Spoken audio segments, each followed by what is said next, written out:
Hi, this is Beebee. I'm here with my dog Ruby. This is Scrambled, Sid City. Uh, we just got done with our job at the coffee house. So now it's time to go hunting for some leads. I mean, I could work more, but that might get in the way of hero stuff. Weird thing is, though, Karen's still at her table. She's been typing away on this chunky old laptop that looks like one of the ones they made to survive the extreme weather conditions in war zones. It's got that vaporwave appeal, but come on, saffron isn't that dangerous. Also, that means I didn't get my tip. I nod at her on the way out, and she nods back, clearly in the middle of something on her machine. Maybe I'll ask her about it next time when she comes back. If she comes back. It'd be cool if she did. Because, you know. That's on the corner of 4th and 47th, a cop is saying. I heard the blare of police sirens from a street over. Right now, I'm walking close to the two on-patrol officers mumbling stuff to each other as they kind of wander in the direction of the crime scene. Clearly, they don't want to be involved. No problem, pigs. Scrambled is here to pick up the slack. Turns out, it's a good thing I took the afternoon off, because there's been a robbery, a super-powered robbery, 1 block over from the cafe. This is the kind of stuff I live for. Less good is that apparently, at a grocery store? Not exactly glamorous, but I'll take it. I split off from the cops and take a hard left into the nearest alleyway, slap the mask on and get the coat looking just right, double check I've got my keys and phone and stuff in my pocket, and then cloak up like I wasn't even there. I mean, it's pretty normal to me, so the moment I vanish from sight, I start to run towards the store. I feel a little bit faster when I run like this too, like my body's lighter. Maybe it's because I can't see the weight, I don't feel it? If I focus, I can visualize-ish where my body is, but I can still tell where all my limbs are, even if I'm not trying to think about it. I guess it makes sense, since all of my body is still, well, me, and even if I can't see it anymore, I've got spatial perception, I've lived in it all my life, and I know how it feels. There's a theory that we have actually like upwards of like 50 senses or something. I just picked a number out of a hat, but it's more than 7. More than 7. More than 5 also. And one of them is like the ability to tell where our body is in space. So like even if you're floating in a vacuum and like you're upside down and you're blind, like you can still figure out like the general position of your hand in comparison to the rest of your body. So that's not totally like an irrational thing for her to have. Once I tried bringing this up in conversation to a friend, that we know where our body is even if we don't know, and she looked at me like I was insane. Which is fair. Invisibility isn't something a lot of people get to experience. And before I know it, I'm there at the grocery store. It looks like something's gone down already because one of the front windows looks like someone went out of their way to smash it. Looks like I'm too late. Did I spend too long staring at Philosophy Mama back in the cafe? Please stop calling her Mom. I'm begging you. I duck down and weave around the police tape, trying to see if there's any clues here, or if the perp is actually still inside. Aside from the glass, though, it looks like a pretty clean operation. The shelves don't look like they've been smacked around, and there's no obvious damage aside from, well, the window. Makes you wonder why they did it. They say she was grabbing stuff out of thin air like magic, someone is saying. All right, move on, this is a crime scene, the cops are saying. Wait, hold on, she, like magic? I'd have grabbed me some of that leg if I had a chance, though, some bystander says, because fuck them. Wow, a magic thief, and she's got legs. Oh shit, it's Enchantress. Oh, Sid. Hasn't she got, like, diamonds to steal, and not groceries? I feel kind of bad for her, but I'm still gonna chase her down. I don't know which direction she's gone in, but she definitely is not here anymore. I'm gonna have to guess where. I mean, probably into that alley, but our phone is ringing. Fuck, my phone's ringing. I forgot to put it on silent before cloaking. Sure, phones go off all the time in this city, but not normally at a crime scene that the police are studying out of literal thin air. They're already looking in my direction, and I immediately run in the direction of the alleyway. I nearly trip over the police tape on the way there. It's gotta be obvious there's something there, but I don't think the police are giving chase. Oh my god, would you shut up?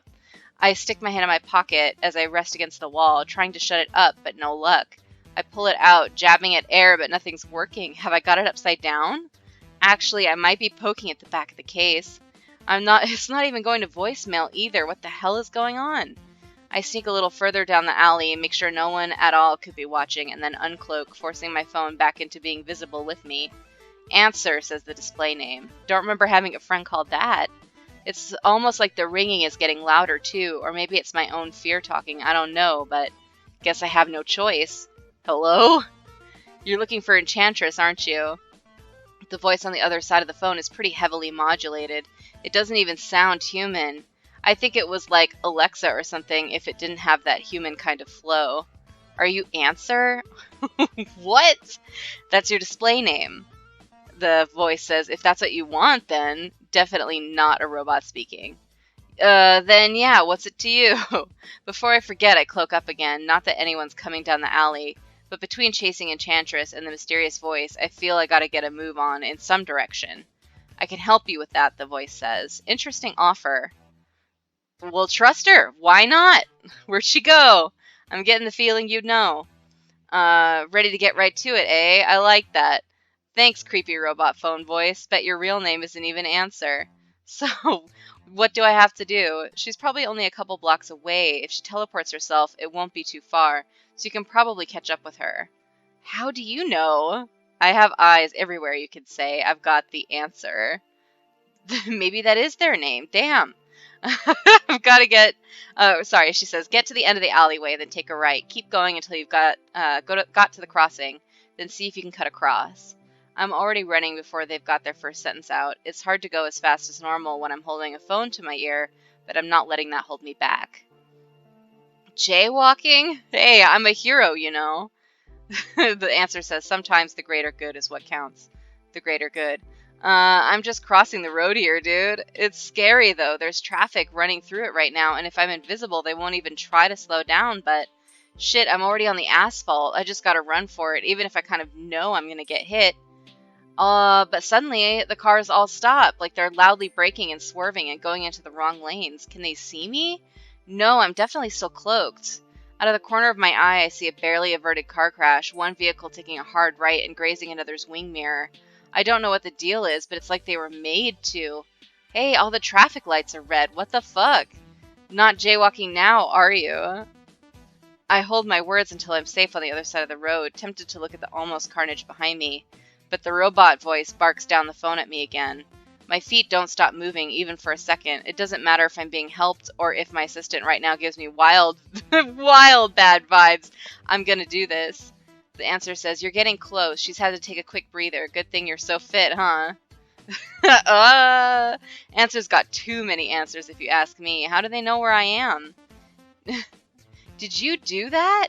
I did, but don't worry about it. I timed it carefully. Sure, if you say so. Just on your next left now. I skid down there, and sure enough, I can see what looks like the top of a hat, or the top of a top hat, poking out from behind a dumpster. I hope she still has her groceries because I'm just feeling depressed. Found her. Whispering real quiet now, don't want her to get away. Can you stall her? Just keep watching for now, and I'll take care of the rest. No, she's right there. I'm gonna go for it. Don't you dare. And I don't really want to have to hold the phone up to my face while I'm confronting her, so I'm probably gonna put you down. Oh, I'll keep you on speaker. If you mess this up, I'm gonna kick your ass. Don't worry, trust me. I can tell they don't, but whatever. I'll show them. Scrambled's gonna be sunny side up. I don't think that's good. I stuffed the phone in my pocket, vaguely hearing the metallic creak of the voice shout at me from the speaker. Sorry, Answer. You were a lot of help, but I've got a few steps closer. And then the enchantress says, come out, wherever you are. I decloak, not on my own terms, but how did you know I was here? She gets to her feet, elegant as anything, and almost spins on the spot. No groceries, though. Your footsteps. You should really consider being quieter when you run after people, she says. Oh, and your little friend in your pocket. You've got pretty good ears. They're sharp, certainly sharper than you, darling. I hate it when people do that. The evil people. I feel owned. I miss Answer's weird pep talking now. You recognize me, huh? I'm your newest arrival. I aggressively nod at her to make a point. Real distinct impression. She just laughs. My name is Scrambled, if you forgot, and you're under arrest. She's still laughing, borderline clutching at her stomach. Answer's getting really loud on the phone, too. I'm worried they're going to break the speaker with how loudly they're shouting down it, but okay, I might have fucked up. And while I try to keep a cool face, I more or less yank the phone right out of my pocket, keys, and a sandwich receipt coming out of my pocket with it. Heroic ass pose. Go invisible now, the voice says. They sound almost calm considering they were shouting a second ago. Want me to, like, sneak attack kick her in the shins or something? That would help. She's asking this question directly in front of her, by the way.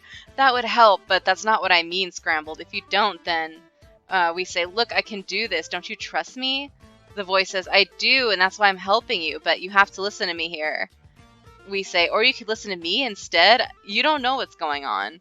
I have no idea what Enchantress is talking about. Is thinking about this.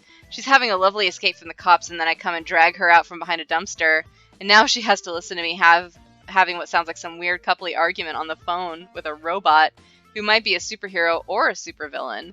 If you won't disappear, you leave me no choice, the voice says. Sinister AF. I suddenly feel like I hear Enchantress right by my ear, but oh, come on, let me in on the fun, she says. Or maybe it's more like the answer suddenly sounds very far away. My phone and my keys and my pastrami receipt are no longer in my hand. Enchantress says, hello, is anyone there? The phone seems like it's gone totally silent, and Enchantress looks disappointed. Meanwhile, I'm totally about to lose my shit. How do you do that? A magician never gives away her secrets. I don't know what she doesn't give away, but something just exploded right by our heads. My ears are ringing, and I think I cloak on instinct because I can't see my body. Which freaks me the fuck out. What if my body just got blown away and I'm dying? What if I decloak and I'm covered in blood? Shit. Was this why the answer was telling me to cloak? By the time I get my senses back, I find the source of the explosion, the flaming wreck of a security camera on the wall that might have been recording the whole thing. If that's what Answer was worried about, they should have just said. But that makes sense. They knew what was going on and presumably blew up the camera. Makes sense. If they did the stuff with the traffic earlier. I'm not going to apologize, but I am going to make amends. Let me just get my phone back. Enchantress? She's gone. Did she turn invisible too, or just run away, or even teleport? Doesn't matter, whatever, she's not there. And as far as I can tell, neither is my phone or my keys. Shit. We're so pitiful. No phone, no keys. Turns out living in this interconnected modern society of ours is way harder than you think when you don't have any way to contact your landlord or get access back to your place. You'd think invisibility would help, but what am I meant to do? Sneak inside the apartment building behind someone else, get up to my floor, and then kneel down and lockpick it? That would actually be a solution, except I don't know how to pick locks. It didn't stop me from going into an office supply store and buying a box of paper clips just in case I could Google how to do it, but no phone. So once again, no way to look up handy lockpicking tutorials on YouTube. Library? This sucks. I got crazy sweaty with all the running earlier, too. Everything is terrible, and I'm going to have to just wait outside and not look too suspicious until I see someone I recognize and explain the situation. At least if I cloak, I can just wait in the shadows and not get the cops called on me. Poor Sid. Full disclosure, I have been standing here for 2 hours and seen no one I know, and it's gotten to the point where I've been fucking around enough with these paper clips that I think I might actually know how to lockpick. Wouldn't hurt going in and giving it a go at least. Sure, it's not cold out, but it's not warm either, and it's late. Late enough that no one's really coming in or out anymore. Ugh! I hear my voice and then remember that going invisible doesn't actually make me go quiet. I'm going insane. Maybe I should start talking to myself. If I look like a hobo, someone might take pity on me and bring me in. Offensive. Or they'll call the cops. Crap, what if the cops figure out who I am? They won't. Who was that? You're not very good at this, but you're not that obvious, at least if they don't have security footage. It sounds robotic and processed, like Answer's voice. Wow, maybe I'm actually going insane? Across the street from me are 2 piercing red lights, like laser beams being shown directly at me. Gun sights? Some kids with laser pointers trying to make fun of me? She's so slow. Sweet thing. They shine right onto my body like they knew exactly where I was, probably from my voice. Could have been more helpful earlier, the voice says. This time the voice is less processed, more raspy, more clearly a woman. Not too young either. And then the red all makes sense. Answer! Is that you? The red eyes drill into me a little more. Not technically wrong, but no cigar. I'm Frequency, and I know you, Scrambled. We're gonna get into this more. Learn more about Dear Frequency/Answer/Karen in the next episode. Thank you for sticking with me. It'll start to pick up here pretty soon. See you next time. Bye!